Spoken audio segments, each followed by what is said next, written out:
Well, hello, everybody. Welcome to a very, very special live episode of Two Geeks and a Marketing Podcast. This is our Christmas special. Pascal, hello. Hello. Yes, we are live for a 2022 review of the best news, tech content and wisdom and film marketing of the year. And to get the show on the road, I am going to fire up the intro sequence.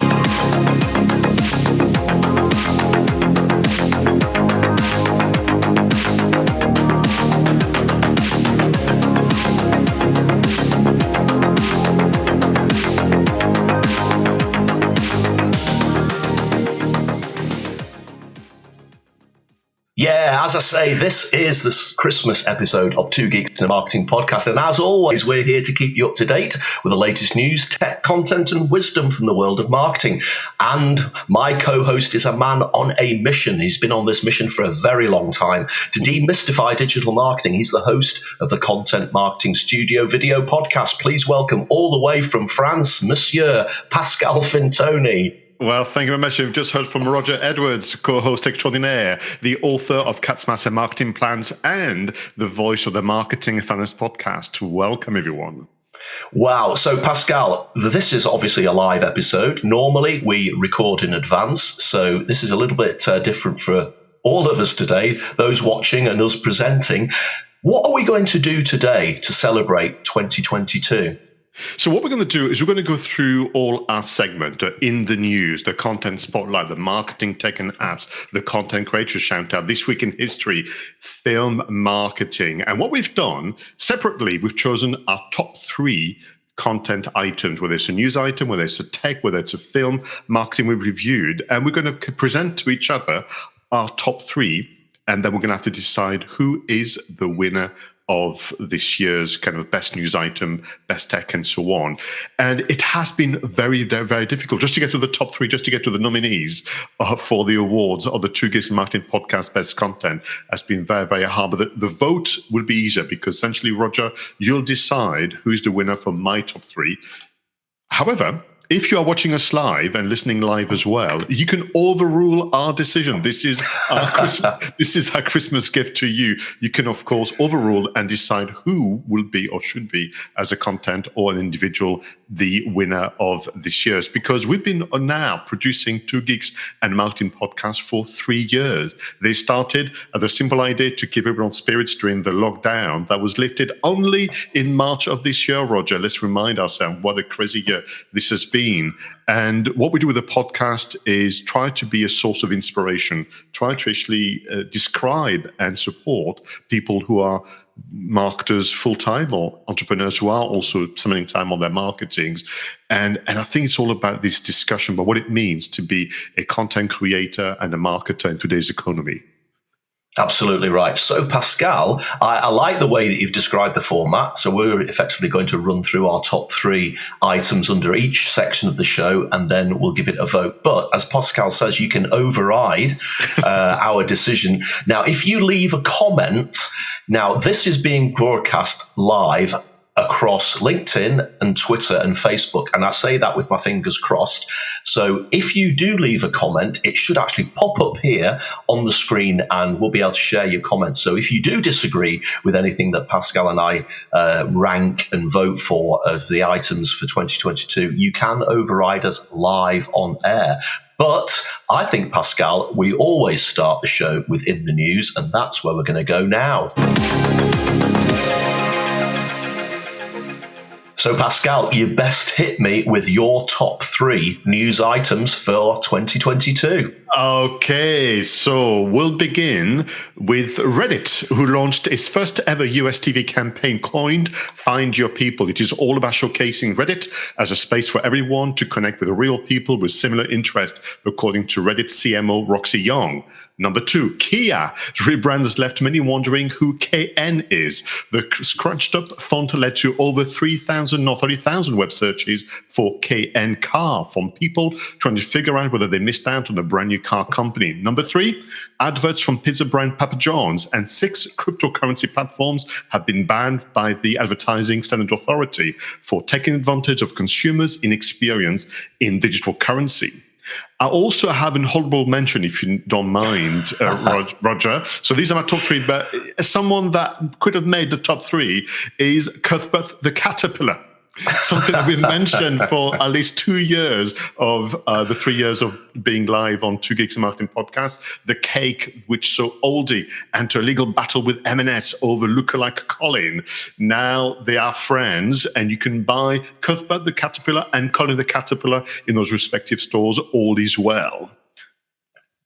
That's so funny. The Cuthbert the Caterpillar and Colin the Caterpillar. Gosh, that's a bit of a tongue tie twister, isn't it? Trying to say those. But in interesting stories. I'm drawn, of course, to the pizza brand Papa John's story because, well, let's face it, we've heard a lot about cryptocurrency over the last few years, haven't we? With a lot of people sort of saying this will replace proper, normal fiduciary currency, and yet the way the world has been this year has been quite a tough time for people who have invested in digital currency.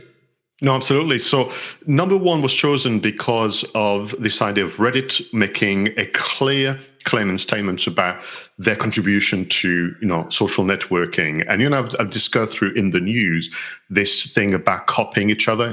We've always said, here we go, a TikTok, kind of clone on Instagram, a Clubhouse clone on Facebook, whatever. And I think what I liked about Reddit, they just made a very clear message saying, this is what we stand for, this is who should connect with us, and this is how you can make good use of the platform. KN was around this marketing blunder.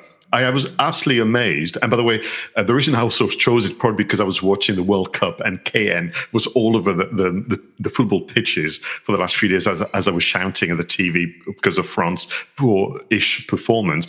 But this idea of they didn't even make a test. No, they didn't have like a survey of sorts to actually understand that the way the calligraphy had been executed was confusing. However, it's like a story of two halves because what they did do, which I think is brilliant, they actually went ahead and created KN landing pages, redirecting people with a bit of humor, with a bit of tongue-in-cheek to the right platform.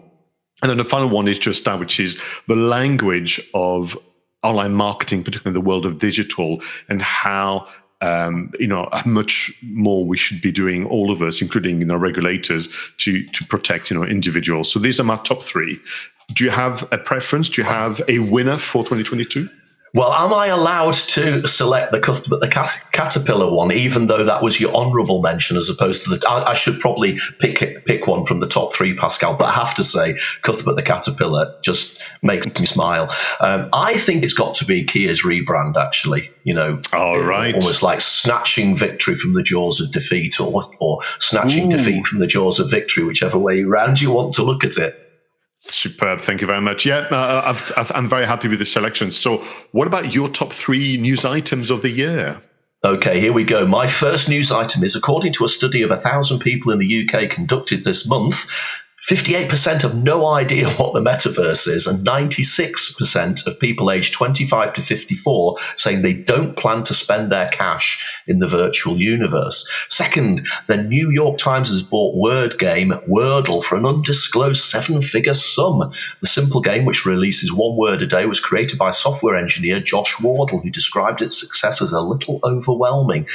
And Heinz has taken out a full-page print ad in The Guardian apologising to the British public and Heinz founder, Henry Heinz, for taking 150 years to develop a range of pasta sauces. And they say, because nothing so ridiculously good has become so ridiculously late. And I have an honourable mention as well, of course, Pascal. Oh. On April Fool's Day, Marmite opened an eBay account called the Pre-Hated Marmite Store. For £1, you could buy jars that had just been opened, tried, tested, and discarded in disgust. Oh, bravo. This is so good. This is very good. Metaverse. There's been a lot of BS talked about the metaverse this year. And I selected this particular news item because basically, the bottom line is whether it's metaverse that you're selling, whether it's cupcakes that you're selling, whether it's cars that you're selling, or whether it's marketing consultancy you're selling, you've got to work on solving a customer need first, and then build a product around solving that need that the customer has. And then you price it, you put it out there, and you use marketing communications tactics to promote that service. And I just feel that this whole metaverse thing is a solution that is looking for a problem, and everybody's piling in to build the metaverse. And, there are all sorts of different people have different views on what the metaverse is, but nobody's actually sat down and said, what customer need are we meeting here? And that's why I think it just comes across as a great big tech mess, because they aren't actually focusing on solving a particular problem, and therefore it just looks like a lot of noise. Can I just say that this is a very restrained performance on your part about the metaverse. For our regular viewers and listeners, has been delightful to see Roger commenting and reacting to this whole business of the metaverse. But I think you're right. I remember clearly my comment was, the metaverse needs a better PR agent. Interestingly, recently Facebook has released a mini website or microsite, you could say, trying to explain how to take advantage of the metaverse. If you're a business, I'll be spending maybe a bit of time over the holidays to look at it. But historically, those platforms have always been particularly poor at explaining how to make use of their own tools and features. What I will say is that history is also about consumers saying, I will never do this, and then eventually they do it. That people say, I will never buy via a mobile phone. I will never book a flight myself because it's too complicated. And it goes on forever. So I think there will be time spent in the metaverse. There will be transactions, but it's probably going to be nowhere near as dramatic as people are making it sound. Okay, Pascal, you tell me, what is your favourite of my top 3 news items for this year? Well, to begin with, I've got to agree with the comment that we've just had on LinkedIn from Setul Mehta. These are 2 honourable mentions. So yes, very tempted. I think Marmite, they do their marketing really, really well. My selection and for me, the winner of your top 3 has to be Heinz. Because I think this was a truly inspired. This is how you do advertising. This is how you have complicity with the audience. This is where you can do it with a nod and a wink.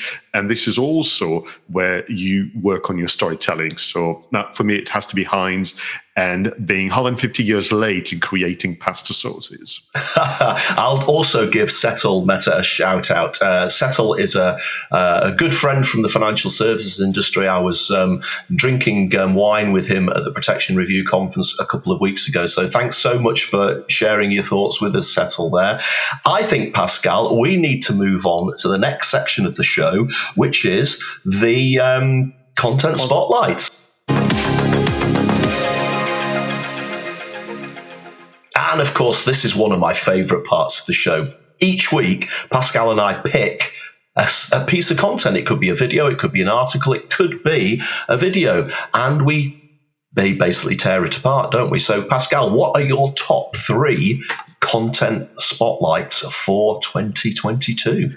Can I just say this was probably the hardest segment to prepare for. This was like asking me to choose my favorite channel. We will have one, but we never tell anybody. But so my top three of 2022. Number 1, an article written by John McCarthy for The Drum, the world's best adverts of all time, top 100 TV adverts and video commercials. And what John McCarthy had done is literally created this almighty resource where all the adverts from number 1 to 100 had been listed. Their videos had been embedded and so on. So it was like an incredible marketer's kind of treasure trove. And then I went through the top 10, which did include the Guinness adverts, of course. Number 2, perhaps surprisingly, but I've got such fond memory of the work done by, Brian Dunbar, who is the Internet Services Manager for NASA. And this was all to do with Artemis, why we are going to the moon. And it was this kind of informational website that was literally like the ultimate example of what marketing is about. Simply answering questions, informing people. They even shared, the logo kind of constructions and why they made those decisions and so on. And what I loved about the website was its simplicity for all, space travel is very, very complex. And the way they were answering the question in the order in which you and I have been suggesting, people should be doing things. So that was a wonderful experience. And then the third one was a book written by Bruce Deasley, The Joy of Work, 30 Ways to Fix Your Work Culture and Fall in Love with Your Job Again. And it was looking at ways to recharge. There were 12 tips there, way to sink in and get your team to perform better, and ways to create energy and buzz within your kind of team as well, looking at creativity, productivity, and fulfillment. And essentially, a book that was written before the pandemic and all that, but this idea of be very, very careful, be kind to yourself, to essentially, you don't have to be a martyr at work or, in a marketing function to perform better. And self-care as well as performance are clearly linked together. So we have quite a meaty website, the top 100 TV adverts. You've got this incredible marketing example from Artemis and NASA, and then you've got a book. Do you have a preference, Roger? This is very difficult. You found it difficult to come up with the top three. I'm finding it difficult to choose one. I mean, the Artemis story is incredible, isn't it? And, I've always been a bit of a sci-fi geek, and seeing something like this actually happening in reality is just incredible. But I think I'm going to have to come down on the side of the top 100 TV ads because, let's face it, sometimes adverts can be really annoying, can't they? And especially if they pop up and interrupt you from doing something. But there's also some masterpieces that have been created over the years, from the combination of storytelling to the combination of visuals. And this article linking to all of those adverts just makes you realize how much creativity goes into some of the most famous ads. So that's why I decided to choose that as your top. Thank you. You make my life so much easier because I just could not make up my mind. And there's so many as well that could have made the top three. But yes, but you're right. Wasn't it something? It's almost like exceptional to have been able to witness live and to have it through YouTube and so on, the launch of Artemis and so on. It's just been incredible. What about your top three content spotlights of 2022? Okay, so the first one was a little bit of a strange one at the time, and it was about, it was related to the TV series, the Netflix TV series, Stranger Things. And what happened in Stranger Things is they used a Kate Bush song from 1985 in the show. And of course, because so many people watch Stranger Things, it's probably the most highest rated Netflix series. This song came back into the charts. Straight into the number one spot. So effectively, Kate Bush, all of a sudden, not only did she re-achieve all this chart success, but she started breaking a few records because her last number one for a song called Wuthering Heights was back in 1978. So she now has the record of having the longest gap between number one singles at 42 years, which I just thought was absolutely incredible. We haven't really got time to go into the other records that she's broken here. And I actually just wanted to, as a side, to tell you about another separate little record that's been broken in a similar vein. So this is just a sort of bonus. But recently that we had the last episode of Jodie Whittaker playing Doctor Who, and she regenerated at the end of that. It was called The Power of the Doctor. There was a cameo appearance in that episode by an actor called William Russell. And William Russell was actually the very first Doctor Who companion with William Hartnell back in 1963. And by appearing in that show in 2022, he now has the world record for the longest gap between appearances by the same character in a TV series, because he hasn't been in the show since 1964. So 57 years between his appearance playing the same character. I just thought that's fantastic and needed a quick shout out. My second one is written by one of my favorite marketing authors, a guy called Mark Ritson. He writes in Marketing Week, and he wrote an article about, do you have a strategy worthy of a brief? And to cut a long story short, a lot of companies put briefs out to creative agencies, and then they get very disappointed when the creative agency don't actually create something that they like. And I've been there myself in my younger days, Pascal. I've briefed an agency and been bitterly disappointed at what they've come back with. But actually, a lot of the time, it's not the agency that's at fault. It's the fact that you haven't briefed them properly, and they just go away and make something out of a bad brief. And Mark's article just really puts that back into perspective and says, no, if you're briefing an agency, you've got to be very clear about what you're targeting. You've got to be very clear about your marketing positioning. And we haven't really got time to go into what positioning is, but it's basically you've got to articulate your offer and who it's for and what it's all about. And then you've got to have goals. Now, if you have those three things, if you have targeting, if you have positioning, and you have your goals, the agency should be able to create good creatives that actually work, because you've given them the target market, you've given them the offer you're trying to promote, and you've given them the goal that you want them to respond to. But so many companies don't have those three things in their briefs, and that's why a lot of creatives fail. And the third one is similar in a respect. I rediscovered this year. It's a sort of storytelling technique or a marketing messaging technique called Munro's motivated sequence. And you can really apply this to any form of advertising or even a presentation that you might be giving at a conference. And there are 5 parts to Munro's motivated sequence. You've got to grab people's attention. You've got to establish the need or the problem that you're trying to solve. You've then got to give them the satisfaction of solving that problem, and that problem could have been solved by your product or your service or your idea. Then you've got to give them a visualization as to what their life will be like having had that problem solved. And then finally, there's a call to action, which could be buy our product or buy our book or come and see us. And it's so simple, and so many adverts and so many speeches can be built around Munro's motivated sequence. And it's just one of those things that you forget about. So I had this moment of joy this year when we did that particular episode of Two Geeks, when I rediscovered Munro's motivated sequence. So out of all of those three, Pascal, which would you suggest should be my top one? Okay. I remember vividly a conversation about the Munro's motivated sequence. I think we just got fired up about it. And for me, it was like to be reminded of something I'd forgotten about. And I remember vividly as well how much we enjoyed talking about the Stranger Things and Kate Bushling, and almost becoming this content marketing kind of case study of sort.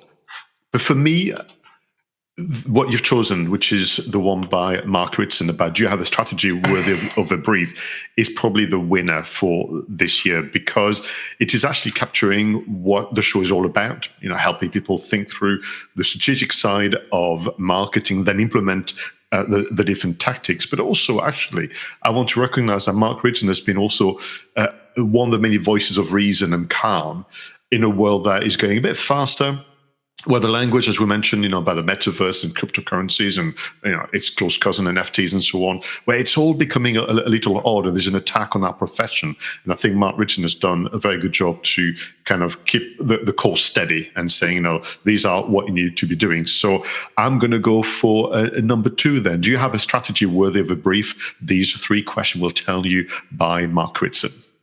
Yeah, no, I'm not going to go off on one about strategy, but yeah, you're absolutely right. You can't do marketing tactics purely on their own. You've got to have the strategy, and I think that article absolutely sums it up. Now, Pascal, we talk about technology a lot on this show, don't we?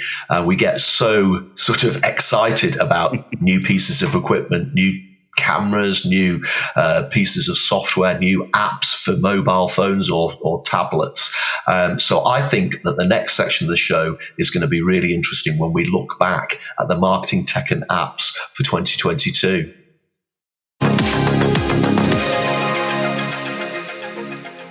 Well, I can't wait for this, Pascal. You tell me, what are your top 3 marketing tech and apps spots for the last year? Okay, that was a fraction easier than Content Spotlight, but not much at all. I'll start with a Zoom application solution plugin called RogVLOG, W-E-L-O.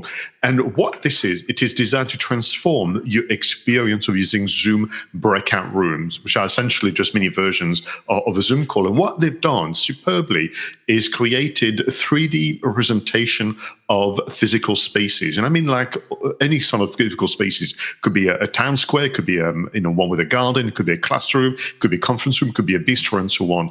And then what you do with ZoomWhilo is you organize your breakout rooms into zones that not only do they have a name as breakout rooms, but they also have a look that people can identify to. So you could say, right, I want you, Roger, Pascal, and Johnny to go into, the bistro to discuss the strategy element of marketing. And I want, the others to go into the classroom, or I want you to go into the town square to listen to the keynote presentation.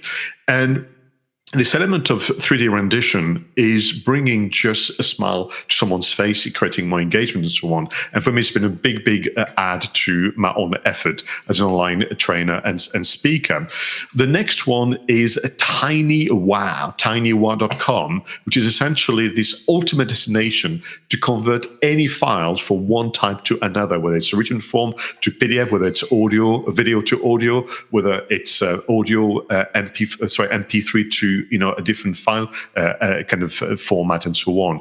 It's got this dashboard as a reminder where literally you begin by selecting the file type, and then using little icons and a kind of color coding, you can decide how you're going to transform this file into a different format. It does it very rapidly, very subtly.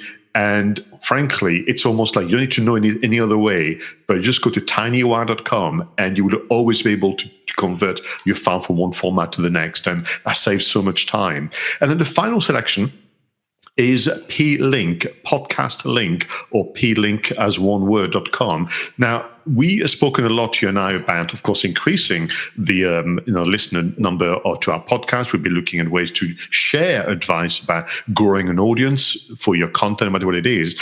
And the challenge with podcasts compared to maybe other form of content is that there are such multiplicity of listening apps and destination that it can be sometimes difficult to recommend or to suggest. So in our case, we use Captivate.fm, but then we are being distributed across from Apple Podcasts to Google Podcasts to Deezer to Stitcher. The list goes on and on, Spotify and so on. So how do you kind of find an elegant way to market it? Well, what Plink can offer you is essentially a landing page where your show is being promoted, and below it will be the long list of all the different podcast listening apps, and you have a direct link to that app. It would open automatically if you have an account on your desktop and your laptop. But also for you and I, we learned new destination. We learned that our show was being broadcasted on platforms that we didn't know existed around the world. And the team at P-Link were good enough to create a page for us as a thank you for their shout outs. You've got ZoomWhilo, you've got TinyWow, and you've got P-Link. Interesting, Pascal. And again, it's hard, isn't it? When you revisit some of these, you think these are all such good ideas. And we always say on the show, we owe such a great debt to these people who are creating such incredible technology. I think because, again, 2022 has been a bit of a mix of virtual and getting back to live, hasn't it? In-person events. So this year I've been to real in-person events in conference centres, in hotels, but I've also continued to go to some virtual events as well. And obviously there's that very, very clever way that some companies have managed to create hybrid where there's a bit of both. So that's why I think I'm going to choose the Zoom breakout rooms, because it's part of that way of creating that experience for people who are in a virtual environment that tries to replicate the sort of things that happens in a real life event. And you know what's lovely? I'll be able to get in touch with the people working there because their customer service has been amazing, and let them know. In fact, I think what we should do is make an announcement in January about all the worthy nominees and winners. But let's move on to your top three selection for marketing tech and apps. Right. The first one's almost a bit of a fun one. I've started getting back to traveling. I know you've been doing a bit of traveling before. I used to travel all over Europe before the pandemic. And then, of course, the pandemic put a stop to travel, and it started to come back a little bit. And sometimes traveling can be a bit of a drag, can't it? And you're rushing from airport to train station, whatever it is. And sometimes you can forget to eat, you can forget to drink, you get dehydrated, you get stressed. I came across this fabulous app, which is called Get Grab. And what it does, imagine you're flying from, I'll use an example. I flew from Edinburgh to Belgrade once. once, but I had a stopover in Frankfurt, and I literally had about 45 minutes from landing at Frankfurt to departing from Frankfurt. And as you would expect, I think that I arrived at one gate, which is as far as possible from the gate that I had to get the connecting flight. But I was also very hungry. And this Get Grab can actually give you somewhere to eat.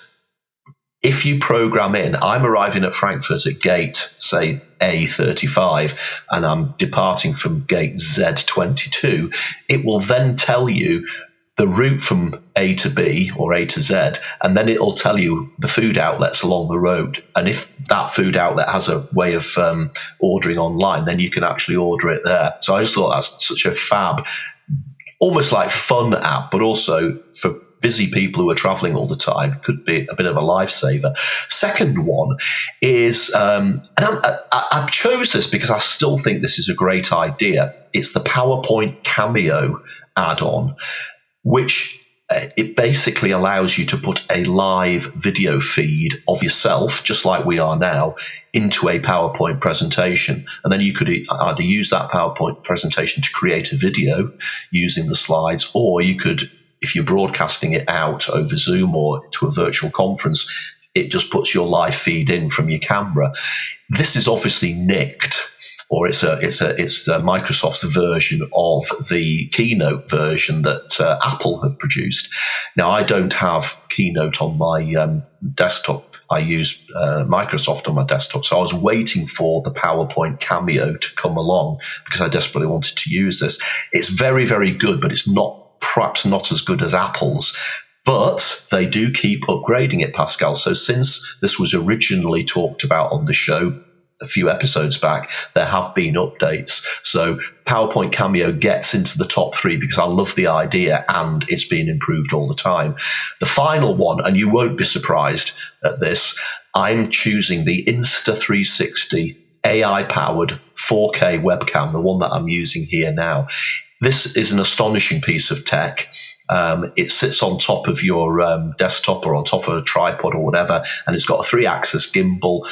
And so that means that if you bang the desk or whatever and your whole monitor shakes, it compensates for that. But it will also track your face if you want to walk around, if you're doing a presentation. And of course, if the technology will support it, it can record video up to 4K resolution, which is about as good as it gets. So the Insta360 webcam finally replaced my Logitech 3 C920, which I've had for about the last decade. Sorry about that, Logitech, but the Insta360 just absolutely trumps it. But it's taken a decade to get there. So Pascal, which of those 3 would you say is the winner? Yeah, do you know what's interesting? Your top 3 are such a reflection of you and your passions and your interests. I've got to begin by thanking you for also keeping track of the hardware development as part of the show. My bias has been towards software and solutions and more so, you brought to the show microphones and cameras and all sort of things. So that's been great. I'm with you, Despite the naysayers, I'm a huge fan of PowerPoint. I like to think I use it well, and I use it to stimulate both imagination and engagement during my session. And of course, your passion for traveling. And I know that many viewers and listeners will, in addition to this show, will enjoy your, RogVLOGs as well. I'm going to have to go with the Insta360. And I'll tell you why. Not only because it's an amazing piece of kit, but I think because it's going to disrupt the industry. And I think for all of us, we can then look forward to a wider range of options for all budgets as well and for all types of needs. But I think that's what we needed for a very long time. And you're right, there was kind of, the big players have been settled into the industry, and we can derive a marketing lesson from that, which is also the heart of Two Geeks and Marketing podcast. And I think the Insta360 is the rock in the pond that we've been waiting for all of us as kind of semi-pro users. Yeah, it's an incredible piece of kit, and it probably the piece of kit that's excited me the most this year. So I'm so glad that you agree with me. Pascal, I think we should probably head back in time. What do you think? set the controls. I always say this, we set the controls of the TARDIS, we fire up the flux capacitor, and we go back to this week in history. Okay, Pascal, you go ahead and hit me with your 3 top items from the world of history. All right, we start with 1949. Fred Hoyle unintentionally coins the term Big Bang in a scripted radio broadcast on the BBC Third programme. His critics found the term Big Bang a bit meh, but Hoyle explained that his intention was to make a vivid description for the radio audience. Then we move on to 1975, the film Jaws, based on the book by Peter Benchley, directed by Steven Spielberg, of course, and starring Roy Scheider, Richard Dreyfuss, and Robert Shaw, opened in North America across 464 screens. And in 1990, the Internet Movie Database, also known as IMDb, is launched by movie fanatic and computer programmer Cole Needham from Bristol, who posted his movie listing software to the Usenet film discussion group rec.art.movie. And the rest is literally movie history. Yeah. Well, Pascal, I will have to pick Jaws as the top one. I mean, let's face it, and I know it's one of your favourite films, if not your favourite film of all time. But it was just a moment in history when filmmaking just changed forever, didn't it? It introduced the summer blockbuster. It was a damn good story. The storytelling of the film was remarkable. There's never a dull moment. The story moves along at a fast pace. It was also a masterclass in how to create tension. I mean, we know that ultimately the shark that they had, the rubber shark, didn't look particularly realistic, so you don't actually see much of it. Yeah, and Bruce wasn't working. Yeah, absolutely terrifying. And the music was iconic, and everybody could remember it. Some of those scenes, the dolly zoom that I always remember when it goes firing into Roy Scheider's face. There's just so much about Jaws, and being a big storytelling fan myself, I think just everything that Jaws did for the movie industry, combined with the great storytelling, just makes it the top one for me, definitely. Thank you very much. I mean, it is also a lesson in entrepreneurship. It is also a lesson in vision, in team leadership. It is a lesson in marketing. You and I reviewed it on my birthday last year, actually, as a special birthday present to me. Thank you very much. I mean, the others, were the contenders because when Fred Hoyle was committed to creating a vivid description for a radio audience and wasn't concerned about being liked by his peers, and was happy to use the term Big Bang because he knew that would work and move away from essentially the technical jargon. And of course, the story of humble beginnings for IMDb, I just think is just so, it's a bit like Wordle, isn't it? It's just that thing where you do something because of a passion and then the world just takes it over. So that's great. What about your top 3 historical facts then of 2022? Okay, in 1862, that's a hell of a long time ago, isn't it? A young Thomas Edison, aged 15, becomes the first publisher of a newspaper produced and sold on a moving train.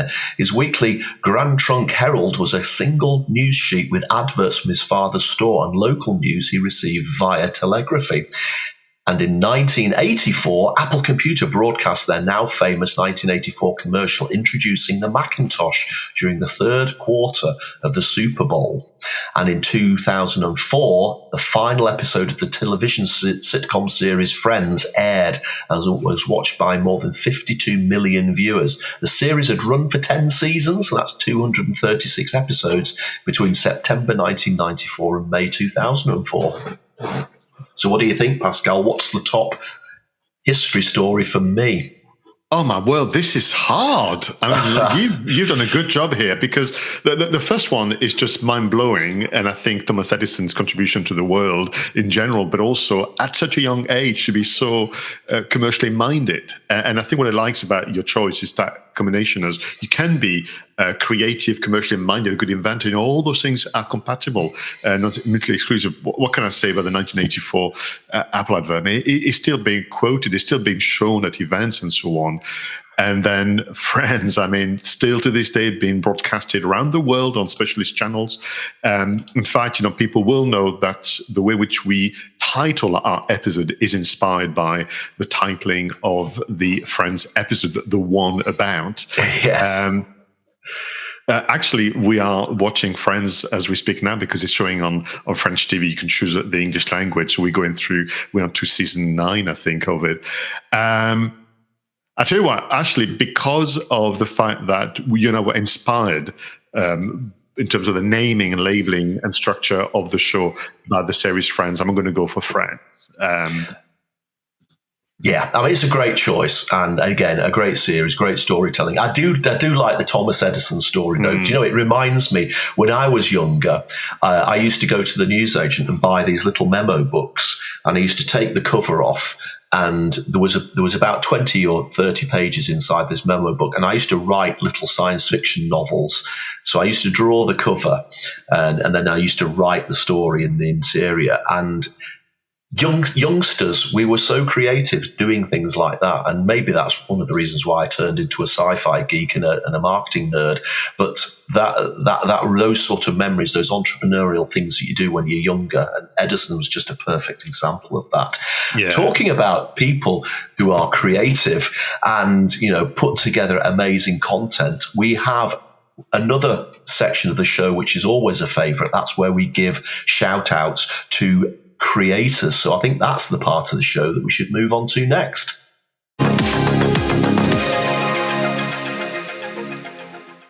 Now, Pascal, I think we probably thought originally that what we would do here is the same as we've done before, and think of 3 people that we shouted out during the year, and then we would each pick the top one. But actually, that didn't really feel right, did it? Not at all, because as I was going through, so we began, this year with episode 61, and ended it with episode 91, which is actually quite interesting. And as we're going through the names of all those people, so the creator shout out is twofold. It's obviously recognizing the hard work and determination of individuals and brands, but also we choose something that could be a source of inspiration for our audience. This is how you could do a podcast. This is how you could do an ebook. This is how you could run a YouTube channel, and that kind of things. And I realized that I can't simply choose 3. Maybe I'd have 10, 20, and eventually I ended up with all of them. I know. So I think we've just got to say that everybody's a winner. Everybody that we shouted out over the course of the year is a winner, because anybody who puts the time and effort into creating content that other people can consume, that can be inspired by, ultimately that maybe makes people buy some service or product. But there's that creative buzz that all content creators share, and it's just been an honor to be able to name a lot of these people over the course of 2022. Absolutely, and I what I'm very pleased as well is both in terms of giving people from our kind of inner circle, if you will, a shout out, but we've been able to look elsewhere. But often little known brands or individuals, we've always been very fair. There was no need to mention the good work of Microsoft or Facebook. I think that's a given. So I think people have responded well. We've had some thank yous for our shout outs and made some new friends in the process. If I might include maybe 2 individuals as an honorable mention. Perhaps our video editor, Tim Alton, who's making us look and sound better than we usually are at the end of a recording. So Tim Alton from Triggerfish Media Production. If you want to have someone to look after your video and audio production, let us know and we'll give you his details. And I might actually give also a shout out to the team at Captivate.fm, who are obviously our hosting platform, Mark Asquith and his team, because what they do to not only make your life easier as the lead on the audio production and publication, but also how they are supporting the independent content creators. I think these are 2 worthy honorable mentions. I absolutely agree with that, yeah. And of course, Tim also gets to see all the times we screw up, but he does such a good job of editing out those screw-ups. And that does give us some interesting blooper reels to put together later on. But fortunately today, even though we're doing this live, we haven't slipped up too much just yet. So we've only got one section of the show to go through. And that is going to be probably the most exciting. Are you ready for this, Pascal? Are you ready for film marketing?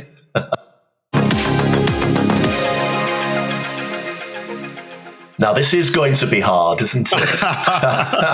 This is going to be hard. I mean, let's face it, this part of the show does tend to be the longest segment because we usually talk about the film itself. We give the film a little bit of a review, and then we deep dive down into the marketing campaign for that film. And sometimes that discussion can take up to 25 to 30 minutes, maybe more if the film's got a lot to talk going for it. So, Pascal, how did you get on choosing your top three? Oh, come on. It was so hard. I mean, I thought it was hard when we did the content spotlight or in the news, but let me explain to you and the audience why it was so hard, because I'm going to take you through this year in terms of film marketing campaigns that we reviewed. We began with No Time to Die. That was our return to the movie, in fact, because it was delayed so many times. We then talk about Dog Soldiers, Scream 5, Minority Report, Pixels, Dread, Uncharted, Batman 1989, Rings of Power Part 1. We looked at the series. We did Alien, Death on the Nile, Top Gun Maverick, Passengers, Now You See Me, Last Night in Soho, The Fifth Element, The Empire Strikes Back, Prometheus. We did also The Shallows, Prey, Rings of Power Part 2, completing our review in time, The Mummy 1999, Red Sparrow, Halloween Ends, Knives Out, and eventually Indiana Jones and the Dial of Destiny. My goodness, when you actually say them, I'm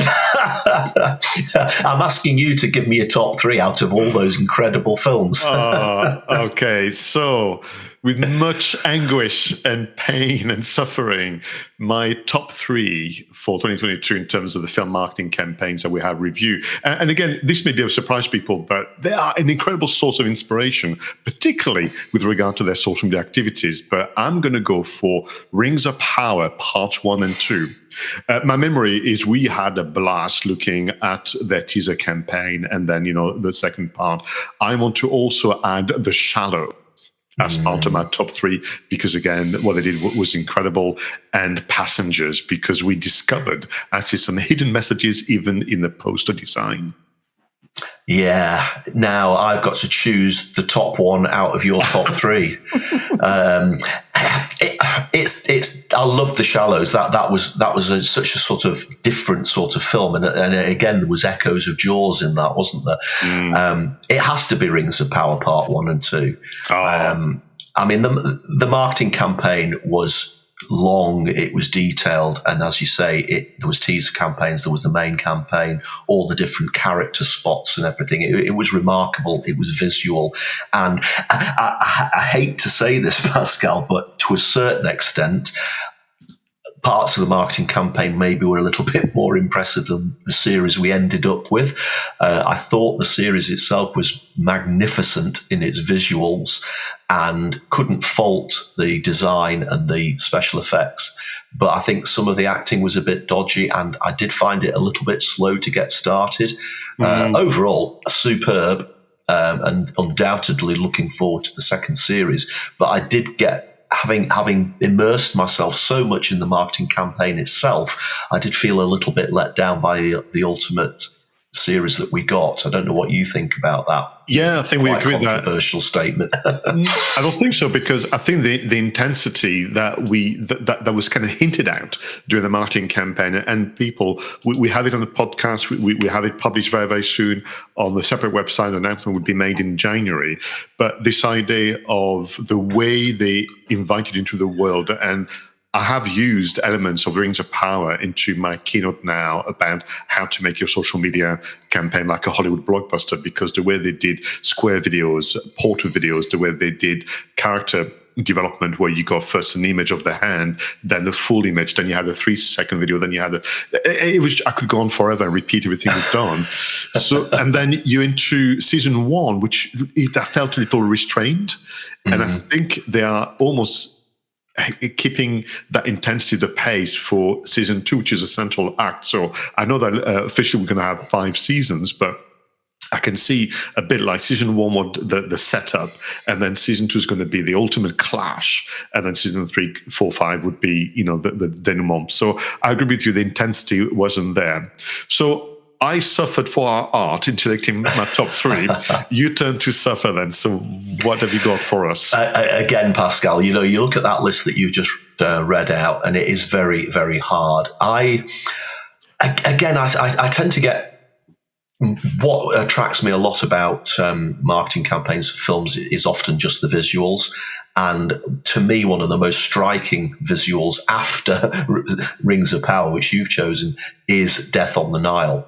Obviously, an Agatha Christie murder mystery set in a very luxurious ship on the steamer ship on the Nile. Beautiful scenery, the golden sort of imagery and the lighting, and the individual character posters, the individual character adverts, to me really popped, and they just exploded in your face, and you knew what you were going to get in that film. It looked absolutely gorgeous, and the film itself is great as well. Then I went back to 1989 to Sea of Love, which is probably a film that a lot of people haven't seen. It's an Al Pacino film, a cop murder mystery back in 1989. Great film, incredible chemistry between Ellen Barkin and his name's just gone out of my Al Pacino. Fabulous chemistry between those two. And I think what we discovered about that marketing campaign, even though it's such a long time ago, at the time, Al Pacino had almost done a disappearing act. He hadn't been in a film for a number of years, and they teased his return to this film and made that almost like the main reason for going to see it. But they also obviously teased the murder mystery as well. And I just loved that sort of focus on the character that Al Pacino was playing, but also on his, at the time, superstardom. And the final one, again, a film, perhaps not a blockbuster film, but In Time. Again, a little bit like themes from Logan's Run from 1976, but Justin Timberlake's in this film. And I just loved the visual elements of the marketing campaign, because it was all about a ticking clock counting down. And of course, the ticking clock was on these people's wrists. And when the clock got to zero, effectively, that was the end of their lives. And the way that they wove that time iconography into the marketing campaign was just really striking. And it really does hit you. This is the enormity of what that clock means. And the theming was just incredible. So those are my top three: Death on the Nile, Sea of Love, and In Time. Wow. Okay. So, so within Time, what was really, really enjoyable, again, because we use film marketing, I agree with it as an excuse to talk about films, but also we look at marketing efforts as a learning point, lessons we can derive. And what we looked at within Time was how trailers, some of them were working, some of them were not. And we looked at the storytelling, we looked at the cutting, the editing, the pace. It was really an in-depth review. That was really, really quite something. Sea of Love, we were able to go retro film marketing. We were looking at lobby count, we were looking at posters, we were looking at different territories. And sometimes some of the poster design were off. It was actually almost damaging the appeal of the movie, and so on and so forth. Looked at PR. And Death of the Nile had that kind of really mixed marketing campaign, both online and digital. And I can visualize in my head how exquisite some of the character posters were. We're commenting they were almost like book covers from back in the days of using pulp, cheap papers and that kind of things. I'm going to have to go with In Time, because of that real journey of discovery with you on how to put together a trailer and how to lean on the story hooks, the calligraphy, the photography, and so on. So it was an imperfect marketing campaign, but with that, there was so much that we could learn from that. I'm going to go with In Time. And I love the movie. I love all of the movie. Yeah, a very, very, very good choice there. Well, Pascal, wow. That was an incredibly interesting recap of some of the best moments of 2022. I have to say, it was very difficult to pick the top three in every case, film marketing being the hardest, I think. But that's not surprising given how much we enjoy our films and how much we get passionate about marketing campaigns. But it was good to go back and to look over that. Now, if you're watching this or listening to this either live or as a replay later, if you disagree with our choices, let us know. Put a comment, get in touch with us on Twitter, send us an email, and let us know what your top was for 2022. A piece of content, a film, a shout out for a particular creator, or just something, a news item that caught your attention. What's your one overriding memory of 2022, Pascal, from the point of view of our Two Geeks in the Marketing podcast show? So if I take it back, I was very, very surprised, and maybe I shouldn't have been, that particularly the in the news section was like a true barometer of the mood of the world in general, society, the UK market, the economy, and the consumer behavior. That to me has been clearer than in previous years, because we were reporting on what was making the headlines, or sometimes things that people had missed. But the running thread was around. We were literally matching our report back to all of you as listeners to what was happening, and the way marketers had to adapt to all those different market forces. And then the second thing has been that there's still that element of, are we pushing our luck with film marketing with this podcast? And every time I think that we may be, the marketing campaign we review is such a source of knowledge and inspiration that I'm fine till the next time we do film marketing. No, for me, it's a perfect mix of elements. The content spotlights. There's always something that we can really get stuck into. The film marketing, ultimately, yes, it's such a special part of it. But each week we all often surprise each other by coming up with similar themes. You'll come up with a piece of tech which I've never heard of.